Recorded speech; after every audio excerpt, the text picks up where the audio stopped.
everybody. Welcome back to the Midnight Terrors podcast, another video podcast for you. I'm your host today, Kevin, here with something really cool. I've got a friend here. Hello. This is my friend Savannah, also known as Cash the Composer, who you've seen me post about on our Midnight Terrors socials. We are friends through Charleston's Absent Friend. She's another cast member. We're here to talk about a movie as well as a project that she is working on. Savannah, welcome to the show. Thank you for having me. I'm always happy to talk about Dario Argento. This is a long time coming, so we're happy to have you on Midnight Terrors for the first time. And we always start the exact same way, so you're in the hot seat right now. Anytime someone is new to our show, the first two questions that they get is always the same. How'd you get your start into being into the horror genre? What movies f***ed you up? All right, so to answer the first question with the second question, Suspiria, pretty much. I was a kid and my dad was watching this movie that looked kind of neat. And I was like, hey, can I watch that too? And he said, sure. And that was Suspiria. I'm sure he'll tell it differently. From a very young age, my dad invited me to watch horror movies with him. And it was kind of a ritual for us. And it became more of a thing as I got older that anytime he came across a new horror movie, we would watch it together after he vetted it to make sure it was actually good. Now, mind you, we never saw them in theaters. It was always pirated because that's how we do things here. If we liked it, then we would go see it in theaters or actually purchase it. Suspiria was the first one that I ever saw that really stuck in my mind and made me go, whoa. I was a ballerina all growing up, started when I was like 3 years old or something. Seeing a bunch of bloody ballerinas on screen without the ballet being the thing that was horrific, but just horrific things happening around ballet, it made my mind explode a little bit.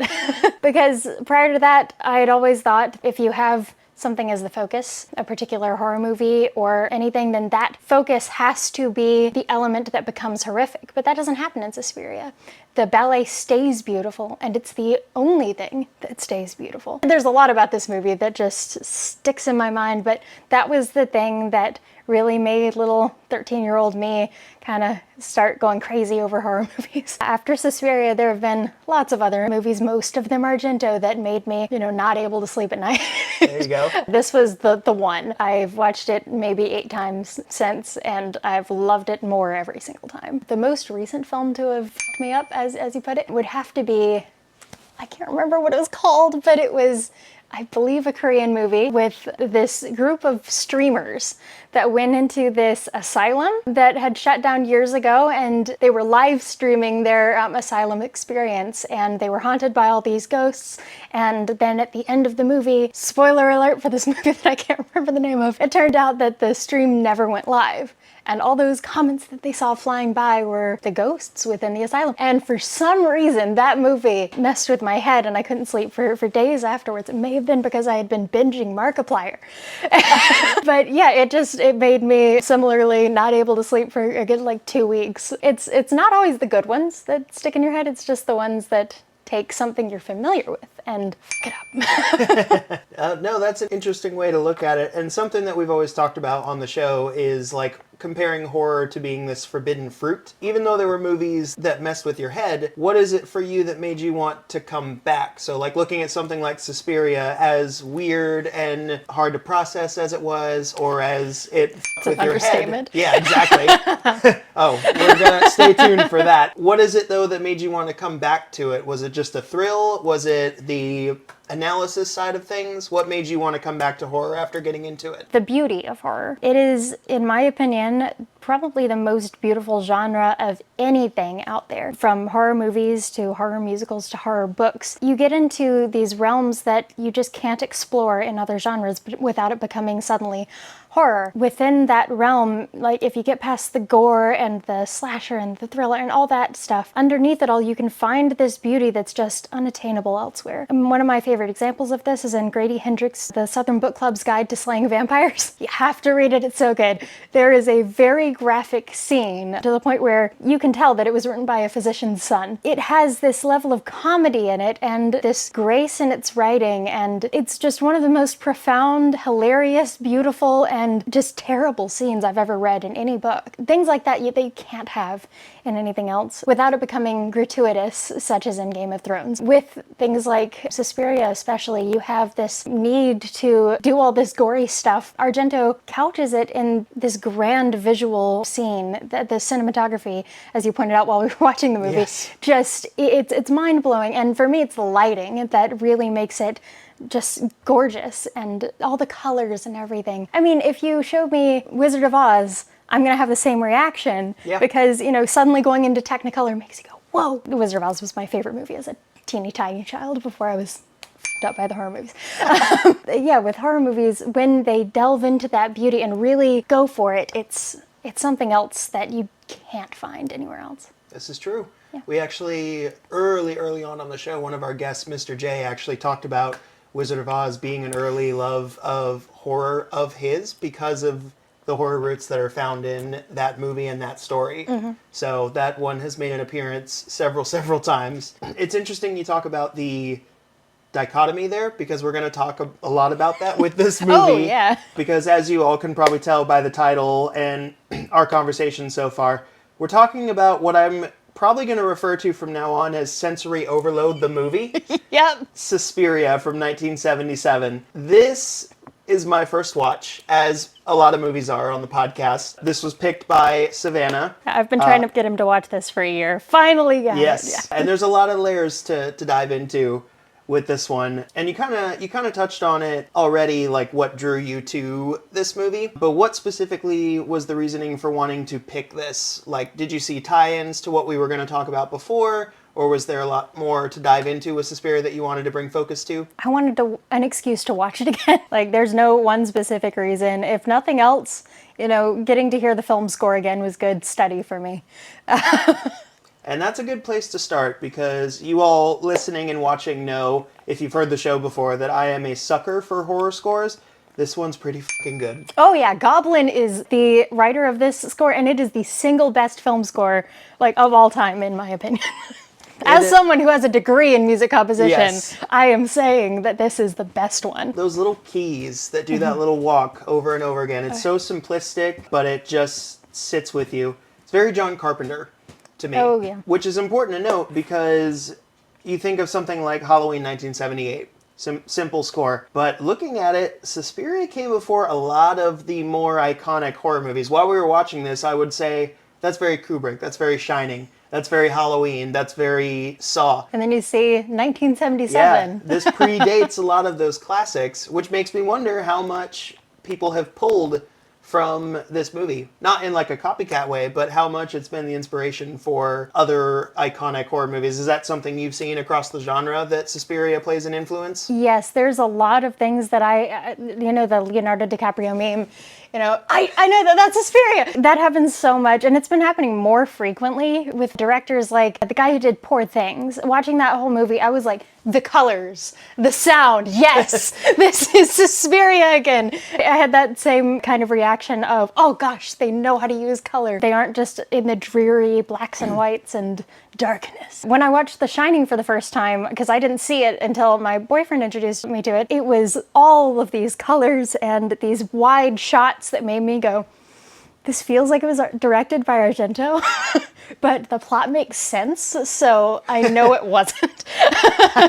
So this is being recorded right after we finish watching it. The Suspiria title card at the end is still up on the screen while we're recording, so we are fresh off this watch. But right out of the gate, the opening credits into our lead character, Susie, our final girl, is what I guess we would call her for this one. Seeing her get off of the transportation, get into basically like a taxi in Germany. Everything is very gray, very dark, and very subtle until we get to the dance school. And then that's when I pointed out the cinematography, as we go from very calm colors to just boom, in your face. Very vibrant, very red, very bright. That's a pretty common theme throughout the whole movie. That whole school is just mesmerizing, like from a visual standpoint. This is the movie that made me want to go to Italy. I still haven't yet, but I want to go.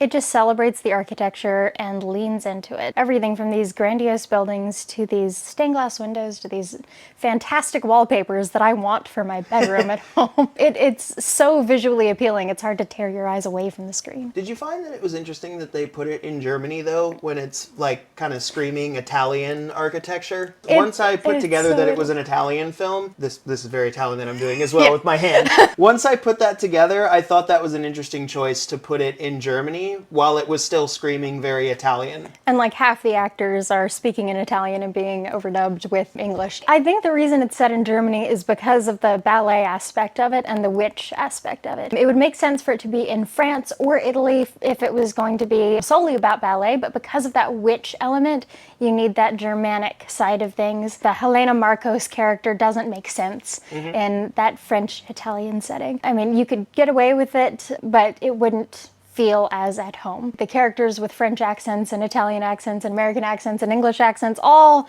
in the same place at the same time just makes it feel more like an international school, which is what happens with a lot of those prestigious music, ballet, arts academies. And that's very true to the arts. Like, it's very visual storytelling, as most arts are. But you touched on something important there. So I went in pretty much blind with this movie. I knew the score, I knew the tagline, which is the only thing more terrifying than the last 12 minutes of Suspiria are the first 92. That's all I knew. And when the movie starts, we start off kind of interesting. Normally, you fast forward to the 80s, there's a kill like in the beginning to set the tone. It doesn't work that way here. We meet Susie first, we spend some time with her, then we go to our first kill. This movie does something that I love, which another movie that we've talked about a bunch is Autopsy of Jane Doe. Yes. Where it does something that I love, which is hide what kind of horror it is until you get towards the end. I believe you just watched Midnight Mass as well from Mike Flanagan. Oh my God, I loved that. And that did the exact same so thing. Good. I cried so much on that, by the way. I was not prepared. We did an episode on that. That is emotional weight at its finest. I was a mess for like 3 hours. That's exactly how I was. Anytime Flanagan does something, which reminds me, are you still working your way through Fall of the House of Usher? I finished it. You finished it, okay. Did you finish it yet? I'm getting there. I'm still working my way through it. That one's been harder. This is true to our podcast tangents.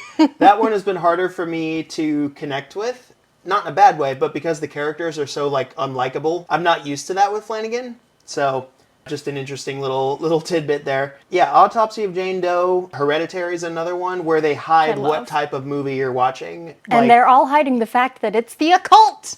Exactly. So I did not know it was a witch movie. And when Suspiria starts, I thought it was a slasher because we saw this opening gruesome ass kill. But it's beautiful. Yes. Right? Like the building it's shot in, all of those bright pinks juxtaposed with the blues of the darkness, the symmetry in almost every shot, then the stained glass window breaking, and even the death is just gorgeous. You have, I know that sounds bizarre, but you have a woman hanging with just pink paint dripping from her. I love the fact that they use this like hot pink paint instead of like realistic blood. Who needs realism in these kills when you can have something so just visually appealing? And then you've got the other woman on the ground with a stained glass windows straight through her body. That's just... Oh, when I was in high school, I would always try to get people to watch Suspiria, and I'd be like, okay, just watch the first scene and you'll understand why it's so good. They'd watch that and go, what the fuck? But it's so beautiful. My first musical that I wrote, I have an artist who's working on the album artwork for it, and she needed a template for her colors and like the color design and everything, and I was like, just go watch Suspiria, or if you don't want to watch the whole thing, just watch the first like 10 minutes. And she looked up Suspiria, looked up the colors, and she is nailing it. Yeah, I'm straight up copying Argento in terms of like color design, because I can't do it any better than he did. I'm just gonna rip straight from the source. Yeah, just to kind of like sum up my thoughts, just as an overall. When the movie started, I was your boyfriend was actually in here watching it with us. He was like, I liked the beginning and I liked the end. Wasn't crazy about the middle. I had felt that way about the middle part until we got to the ending, the last 12 minutes that I was referencing in the tagline. Once it all comes together, it makes sense. And it's like, you need the slow pace to build up to this witch reveal. But at the same time, I'm on the edge of my seat because the students at the school are vanishing left and right, which goes into something that I wanted to throw to you, because this was a newer term for me that I only heard in the last like maybe 5 years. Giallo. I'm sure a lot of horror fans know out there, but in your own words, when someone's like, "Oh, what's a Giallo film?" What do you say? I usually say, go watch Suspiria. Yeah. It's this Italian genre of kind of murder mystery horror that takes aspects of like slasher and thriller, combines them with like this sleuthy mystery stuff. Argento kind of solidified the archetype, and it is also the failing of why Suspiria is so enticing in those first few minutes and the last few minutes, and the middle feels so bogged down. That is the case for pretty much every Argento film I've ever seen, or probably will ever see. That is because he follows the same plot for every single film he does. He never differs. In the first few minutes of the movie, you have a main character who is introduced. They're coming into this new place. As they wander into this new place, they see something. And then they spend the whole rest of the movie trying to figure out what the hell they saw. Then when they eventually do, they are able to find the killer and usually get away. And along the way, there is a creepy child. And that is the... or a monkey. Gotta watch Phenomena. It's amazing.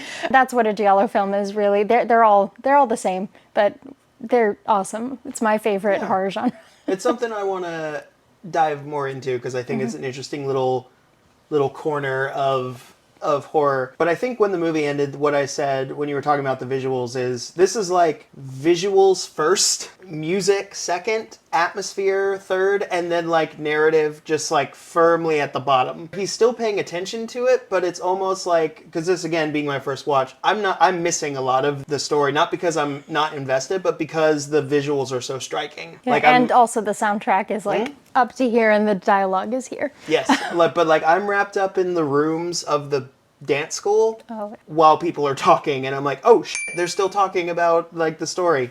But yeah, I said sensory overload because that music is so in your face when it pops up. It is like claustrophobic the way it feels. What is your favorite element of Suspiria? What do you love most about, like, what keeps you coming back to this movie more than anything? The colors. There's no other horror movie I've ever found. Poor Things comes close, but it's not quite there. That has that level of just creativity and beauty in the colors. And it's very simple. It's mostly prime colors, and my cat is totally going to knock that camera over. So if that goes kaput, I'm going to have to fix it. Savannah's cat wants a guest spot on the show. Yes, he's a funny little fella. That's Wallace. The soundtrack is wonderful, but Goblin has done a number of other things, including Profondo Rosso, Deep Red, which is another Argento film, and I love coming back to that one for the score because I like that score better than I like Suspiria's. But with Suspiria, just the colors. Oh, it's gorgeous. So important, like, narrative point in here, because this was something that I felt like wasn't ever fully explained, and maybe this was by design. We're following Susie, and she's constantly, like, ill. Mm-hmm. Like, she's always losing energy. She passes out in class. They talk about a hemorrhage. Are we led to believe that the witches are, like, sapping her in some way with what they're doing? Yes. It's not very clear. The biggest tell is when she pours the wine down the drain towards the end, deciding not to drink it, and it is the exact same consistency as the blood we've seen the rest of the film. And when she tries to wipe it away, it just smears all over the sink. That's not how wine works. I wondered about that. Yeah, that's just one of the things telling us they've been feeding her things that are not food. This is somebody's blood, and it's messing her up significantly. The first time she starts to faint is after she sees that little reflection in the creepy servants. I don't even know what she's holding there. Is it a knife? I don't know. Maybe like a shard of glass. Yeah, some sort of like kitchen utensil is how I took it. I have no idea what it would be used for, but... The flash of light that happens there... In Buffy the Vampire Slayer, there is an episode where Xander suddenly has a twin who he thinks is his evil half, but it's just his more confident half. And he sees that evil twin flipping a coin constantly throughout the episode, and he thinks, oh, that when that coin hits the light, it's hypnotizing people into believing that he is actually me, and that's because he is actually you. You're just a dumb Xander. But that, like, flash of light is something that's used as a visual cue in lots of stage things that involve witchcraft. It occasionally shows up in, like, movies and TV shows and all that, but it's more of a stage thing because it's easier to do a flash of light than anything else in theater to make the audience go, whoa, something just happened there. That's just the best other example I can think of that happens on a silver screen. Yeah, that flash of light is the sign that, hey, something witchy is happening. If you listen to the soundtrack, the lead singer of Goblin goes, witch, at that exact moment. And it's hard to hear unless you're specifically listening for it because his voice is so growly. What they were saying in that, because that's what put me on edge mostly about the score, is the whispers and the voices that sound like they're just in your ear at every turn. We've touched on this on the show, but like as a younger horror fan, I really didn't like 70s films for a while because I was like, they're slow, they're boring. And then I get older and I'm like, no, the 70s was about taking your time and like really get like more about slow burn. Yeah. Yes, more about dread than jump scares. But this one has both. Dread because there's dread all throughout the whole film. You're like, what the f*** is happening? And then there's jump scares that got me multiple times. Mm-hmm. The bat flying into the window got me good. And then I think the best scare in the movie is 110% the yellow eyes in the hallway when Susie's friend is walking around. Yeah, Sarah. Yeah, before the barbed wire room. And you forgot the third one, my dog. So I was going to mention that because I got scared at the wrong time because Savannah has an adorable dog named Basil. We were watching the movie and you see the yellow eyes as she walks by and you're like, oh, So I'm like this. And Basil barks at the exact moment before the scare happens. So I jumped like out of my chair before the scare even hit. And then the scare came. I'm like, thanks, Basil. Yep, that's my dog. She has great comedic timing. Right? She's very funny. But again, just to get the visuals though. Darkness, darkness, darkness, protruding yellow eyes. They pop immediately. My favorite shot in the movie is actually early on when they're driving through the woods in the car. I don't know what it is, but that is one of the best like creepy woods shots I think I've ever seen. It's something about those vertical lines, man. It has that kind of prison-like jail vibe to it that she's trapped and you know she's not going to get out of this alive. So the question I was going to throw to you, what is your favorite visual moment of Suspiria? And I know that's an impossible question because there's a lot. Previously, it's been the shot with Susie next to the bird with the crystal plumage just because I love that homage because that's also another great movie.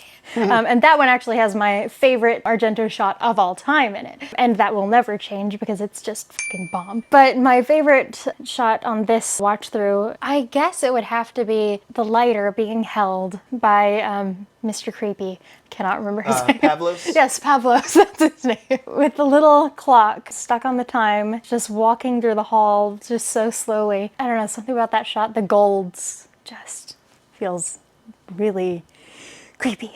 Yeah. Love it. I love the shot, too, of the greenish hallway when Susie's at the end, when she's found the little door in the wall and goes back to find the coven there. Biggest WTF moment of the movie for me, and I still can't wrap my head around where this plays into like anything narratively, is the piano teacher's death. Yeah, I got nothing. Because we've got this, what is she? She's like a servant in the dance school, the one with the little boy with her? Yeah, she's like the cook or something. Okay. She's clearly involved because she's the one preparing the food. But looking at the plot summary, the little boy, I thought the little boy was her child, but I guess it's like the nephew of someone, like one of the head people of the school. They come back from somewhere in town. They walk up to the school and the piano teacher's dog is there. And they menacingly approach it, and I thought for a second that they were trying to murder the dog. Well, they totally were, yeah. Yeah, and we cut away. Apparently the kid gets bitten, and they fire the piano teacher for it. And he's walking his dog in this big square. And he's like, who's there? Someone's following them. And something with wings seems to fly off of the big, like, chapel building down at him. The more I watch it, the more I'm like, I think I have this, but I'm not quite sure. The dog stops, I think because the dog senses there's danger, but doesn't know where to run. The camera goes all over the damn place, but it eventually goes up to the top of a building where there's this gargoyle, and then it zooms in on the gargoyle, and then it zooms in again on the gargoyle. And gargoyles are supposed to be the protectors of buildings. They aren't evil, they're good. But the camera then pans down from where the gargoyle was, down to the piano teacher and his dog. When the camera comes back over that way, the gargoyle's not there anymore. So I'm thinking that gargoyle also sensed that there was something wrong and came down to try to get it, but failed to intercept the witch. Instead, the witch possessed the dog, and the dog went after the piano teacher. That's my best estimate of what happened. Okay. But, because I am not sure. Okay, I'm glad we're on the same page, because I had thought that the witches had summoned some spirit that was like hiding in plain sight within the gargoyle or something. Gargoyles are good, and I will die on that hill. I mean, I do love that show, Gargoyles from the 90s. So, Oh, yeah. But I thought that a spirit flew down into the dog, like from where like not inside the gargoyle, but I thought it was like maybe hiding in the camera shot somewhere. And I thought that it flew down, possessed the dog, because then the dog bites the piano teacher's neck. Yeah, I think that the witch was approaching them, and then when the gargoyle flew down, the witch had to hide somewhere, and so hid and possessed the dog. And that was a tense scene for not showing you very much, Oh, yeah. because That's the scene that always gets me. I was going to ask you what scene you were saying Yeah. was like It's the that one one. that unsettles everybody. He says, who's there, and is spinning around. I never saw anybody. And I couldn't even tell really with the sound mix what set him off. I guess it was just the dog had some sort of reaction. And the dog just stopped. And dogs don't stop for no reason. They always stop because there's a reason to stop. There is danger or something else. And yeah, I've watched that scene so many times, like frame by frame almost, and there's nothing. You just have to look at the cinematography and try to figure out what the hell Argento was on.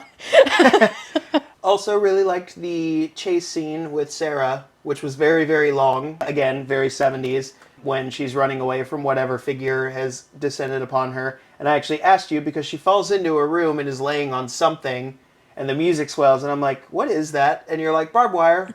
Like, Yeah, great. the barbed wire room, because every dance studio has one. And I think I said I only go to the ones that have that. I specifically request that. That was quite the devastating kill. But, like, there was so much buildup because before she goes on the run, she's trying to wake Susie, and the music's swelling, the lights go out, there's some shining going on from behind the door leading into the bedroom, and then she goes on the run. I'm like, something's going to burst through this door, and it never does. Nope. So, yeah, there's a lot to unpack here. I think that the scariest scene, and one that's going to haunt me, is the head witch reveal, because we saw her before when they all go randomly, maggots fall through the ceiling. So that's another like old witch thing that, around the occult, things like food will spoil and rot. If you read The Wheel of Time in my book series that's back there, a big thing that happens as the Dark One, that's literally his name, corrupts the world, food is rotting and spoiling all over the place. And that's just an archetypal thing that happens around evil, and yeah. So it wasn't the supplier's fault like they tried to say. It was the fact that they're frickin' witches under the same roof. And of course the food's gonna go bad. No, he loves maggots. Argento does. Phenomena, the other movie I mentioned, every Argento movie, there's one scene that I'm like, ugh. And the one in that one is a pool of maggots. It is horrifying. And these, I'm not crazy, right? These are real maggots Yes. in what we just watched. It's probably cheaper to use real maggots than fake maggots. Gross. Yeah, absolutely disgusting. And we get a Yep. close-up shot of someone stepping on them, too. Oh, of two different people stepping. Yep. Yeah, that and, like, the gore, like, actually really made me wince in this movie. Because you're so used to realism. Yep. And you're like, I know it's fake, but this, it's clearly fake. So it's so much worse. I was going to say, I think it's because it's so, like, protruding like the rest of the colors in the movie that it, like, just puts me on edge. Earlier on, we saw someone get sliced open. Their heart gets revealed. Shank against the heart. And I was like, oh, gross. And hot pink blood pouring out of a still beating heart that has a hole in it. Yep. I love it.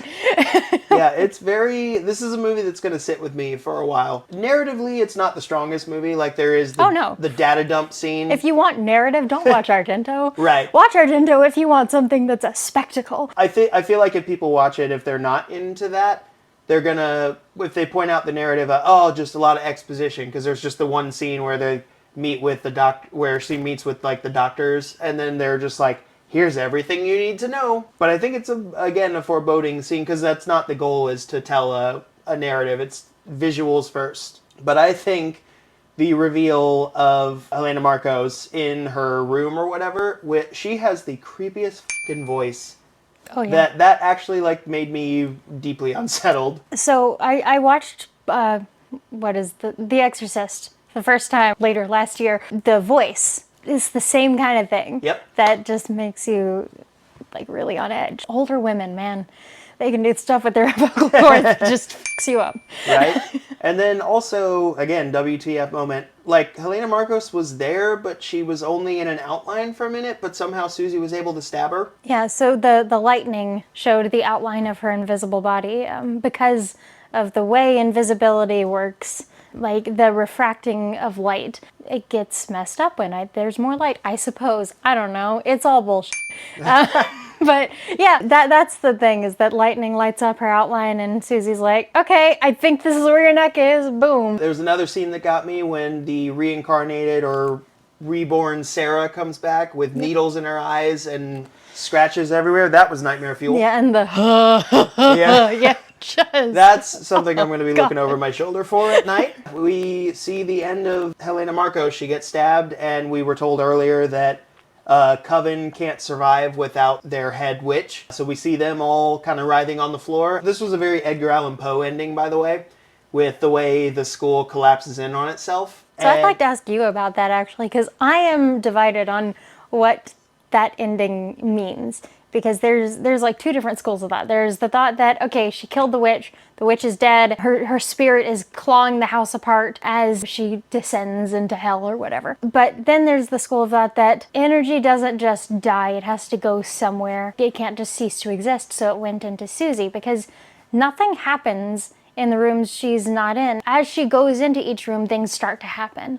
She looks around the room, and as she looks at things, the table flies, the chair flies, glass breaks. She looks at the walls, and scratch marks start to appear on the walls. She gets outside of the school, looks back, and the windows burst into flames. Maybe all of that witch's power went into her, and she is the new witch. Which actually would make sense, because when she walks out of the school, when it lights on fire, they don't show too much of it, but she almost looks like she has a little smirk on her face. She's straight up laughing. About, like, what has just happened. Like, everybody dies, and the school burns, and she's just like, and then just walks away. So that actually makes a lot of sense there. I'm not sure which one I like better, or which one I think is the intention, because, I don't know, it's weird. But yeah, which would you go for? I think it would be more interesting if the witch, because they were so intertwined too with the stuff they were giving her, and they seem to be sapping energy from her. It would almost make sense that there's some sort of connection now with the Coven itself. So I find that more intriguing, but I also could see where it's just the story, like the short story, The Fall of the House of Usher from Edgar Allan Poe, where when the family collapses, so does the house. So I can see both. I would prefer the second one, I think, where it's her becoming the witch. Because again, there's a lot of WTF. The witch was burned and accused of witchcraft and suffered at the hands of townspeople. And then, but somehow she's still there almost in spirit form. I mean, she's there in her physical form. I mean, her body is just super badly burned, and she's whistling because she has, like, no insides left. They're all burned to a crisp, too. The only reason she's alive is because of magic. Yep, but I had wondered if she was even a person because she's invisible. But again, they say the witches can change, like, things for people. They can manipulate things. So it's very possible that their presence just went into Susie. So it's a very ambiguous ending, which is always nice. But yeah, final thoughts on Suspiria. It's such a simple premise. Dance school plays home to a coven of witches in secret. I mean, it feels like, when you describe it that way, like a season of American Horror Story. Exactly. But Argento, I think, does so much with that premise that it takes on a different life of its own outside of that. Because it could have just been this is a 70s eerie, creepy movie, like a lot of 70s films. Oh, yeah. But the visuals take it to the next level. And the score, the batshit crazy narrative. I liked this movie a lot. It's definitely one I'm going to revisit and see what else I can pick up on. You should know there are two other movies. They're actually two of the only Argento movies I haven't seen that complete a trilogy involving Suspiria. I read this Yeah. when we were wrapping up the film, yeah. So there are 3 witches. Apparently this one is about Suspiria, the mother of sighs. I don't know why it's named that. One of them is, I think, Inferno, maybe. And the other one is Mother of Tears, maybe.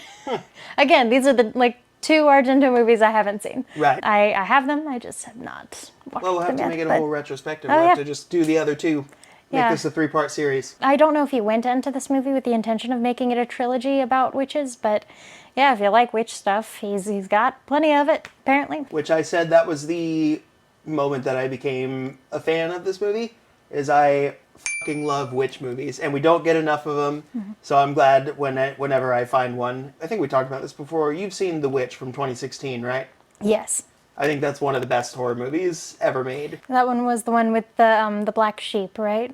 Correct. Black Phillip, Black Phillip. Phillip, Yep. that was it. Yeah, I love that sheep. Yep. Kind of similar to this one in some ways, because remember that family moves onto the edge of the property, and then their lifestyle is just falling apart, and there's the presence of evil in the woods with the witch. Yeah, love witch movies, so I would definitely recommend this one. Any final thoughts from you on Suspiria? I mean, it is not a perfect movie. It is very far from a perfect movie. There are plenty of perfect movies out there. This does not need to be one. It never needs to have a remake. No remake has ever happened or will ever happen. No remake should ever happen. Most because unfortunate it's already thing fantastic. on Google is you type in Suspiria, and the first one that comes God, up that is the kills me. 2018 remake. Oh, it's so bad. They sucked all of the soul out of it. You know what this movie needs? Black and white and grunge. No. I almost want to watch it just to see what they could, because I asked you, I'm like, how can you take this movie out of the 70s Right. and move away from this style and make it good? So I almost want to see what they did. The answer is you can't. Just out of curiosity, because that was a big release when it came out, the Suspiria remake. I remember hearing about it left and right, so I almost want to see, just for experiment purposes, just to see what they did. Oh, God. But yeah, anything else you want to add about Suspiria before we move on to the next part? It's a great gateway drug into Argento. It is definitely his best film by far. If anybody wants to check out his other works, my favorite other movie of his is Profondo Rosso. The second favorite is Phenomena. Third favorite is probably Opera. Not his Phantom of the Opera. That one's weird and bad. But Opera is kind of good. And its ending is the most confusing thing I've ever seen. If anyone can explain it to me, I would happily accept any explanation you can give, because I just sat there what the I am glad you finally got to watch the movie. Yes. Do you have any final thoughts on it? No, I think I'm still processing a lot of my thoughts. I'm gonna Okay. have to revisit this one, which I think it begs to be revisited. Which are my favorite types of horror movies, is where you can pick up more stuff the more you watch. So Yeah, like I said, I've watched this probably 8 times now, and every time I see something new. It's wonderful. yeah, and I would agree with you. I don't think it has to. I think it would ruin the movie if it had a perfect narrative. Again, it would make it feel so basic. So well done, Argento. But yeah, so that's our discussion on Suspiria, and now we move on to the second half of the show, which was the reason we decided to do a movie review tied into this, was to move into the interview portion of what you're doing with your YouTube channel, Cash the Composer.